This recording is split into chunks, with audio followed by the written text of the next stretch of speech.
దూరం ఉండాలి. ఆ 2 తమలపాకులు కూడా ఎలా ఉండాలంటే ఆ తమలపాకు కాడలు ఉంటాయి కదా, ఆ కాడలు 2 ఒకే వైపు రావాలి.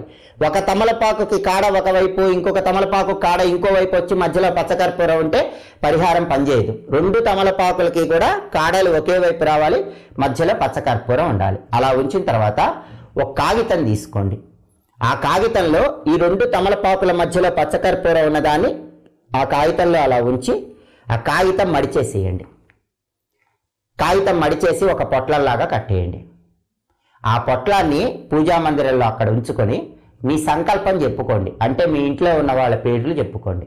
మీ ఇంట్లో ఉన్న వాళ్ళ పేర్లన్నీ చెప్పుకొని మాకంతా అనుకూలంగా ఉండాలనుకొని అక్కడ భగవంతుడికి హారతి ఇచ్చి ఆ పొట్లాన్ని మగవాళ్ళైతే పర్సులో పెట్టుకోండి, ఆడవాళ్ళైతే హ్యాండ్ బ్యాగ్లో పెట్టుకోండి, పిల్లలైతే స్కూల్ బ్యాగ్లో పెట్టుకోండి.